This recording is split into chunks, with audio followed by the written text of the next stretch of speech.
जुलाई 2023 में मेरा प्रमोशन हो गया और वहां पर सब लोगों ने ये पूछा कि भाई आप तो यूट्यूब चैनल चला रहे हो और आप वहां से बहुत कमा रहे हो। हमने सुना, मेरे ऑफिसर्स पे बात पहुंच गई और उन्होंने बोला कि अब दोनों में से एक ही काम चुनना पड़ेगा।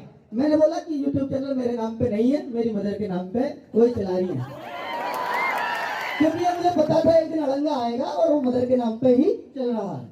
तो आप ऑफिशियली तो मेरा कुछ नहीं बिगाड़ पाएंगे। तो फिर उन पे दूसरा हथियार होता है कि भाई आपको ऐसे सेक्शन में उन्होंने मेरा ट्रांसफर कर दिया सेक्शन ऑफिसर बनते ही, जिसमें आप सैटरडे संडे सुबह 9 बजे जाओगे, रात को 9-10 बजे फ्री होगे। सैटरडे संडे भी आपको आना ही है, जबकि हमारा परमानेंट ऑफ होता है। तो क्योंकि वहाँ पेंडेंसी इतनी है। अब मेरे सामने ऑप्शन बचता था, या तो मैं छोड़ दूं, या मैं इस काम को छोड़ दूं, या उस काम को। तो अब चूंकि वहां भी विदेश में हमें जाने का मौका मिलता है, हर 3 साल में हम एक बार विदेश जाते हैं, पर मैं नहीं गया क्योंकि मुझे चैनल चलाना था। मैं आज तक नहीं गया 10 सालों में। तो वहां पर तो मैंने उनसे एक ही जवाब दिया, सर ये नौकरी रख लीजिए, मैं बच्चों के साथ ही रहूंगा।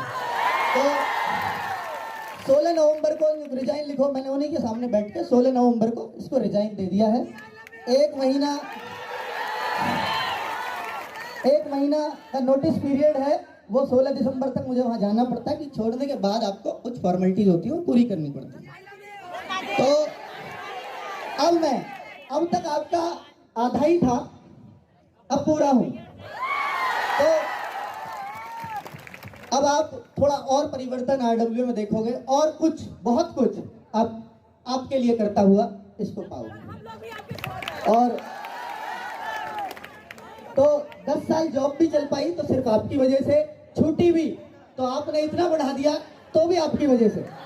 तो अब मुझे शायद वो पीछे मुड़ के देखना भी नहीं है, क्योंकि अब आप लोगों ने इसको इतना ऊपर उठाई दिया। एक बात और कि हमने सिविल सर्विसेज चैनल शुरू किया, जो इलाहाबाद में, मुझे बात ये बतानी जरूरी है क्योंकि यहाँ बहुत सारे बच्चे सिविल सर्विसेज के होते हैं, तो वो भटक रहे होते हैं।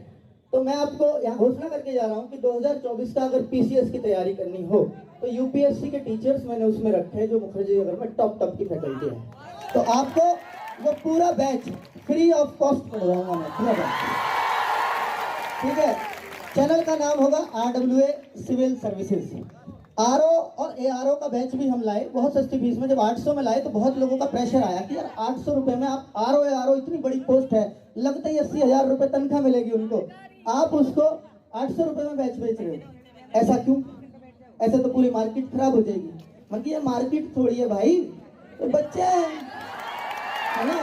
तो ये आपके लिए जो भी दिल से आवाज आती है कि हाँ इससे मेरे टीचर्स का खर्चा निकल जाएगा, वो फीस मैं रख लेता हूँ। मैं नहीं सोचता है कि पीसीएस का है, ये आईएएस का है, इसकी तनख्वाह कितनी होगी, उतनी ये कमाएगा, ये कैसे होगा, वो मुझे कोई चिंता वाली बात नहीं है। और आपने आरओ का बैच इतना बड़ा बना दिया, आप बच्चों ने उस बैच में, हमने इतना नियमित तौर पे काम किया है और बच्चों इतना बड़ा वो बैच बन गया। सभी लोग जितने भी सिविल सर्विसेज में सबसे ज्यादा बैच में उसमें बच्चे हैं आरओ।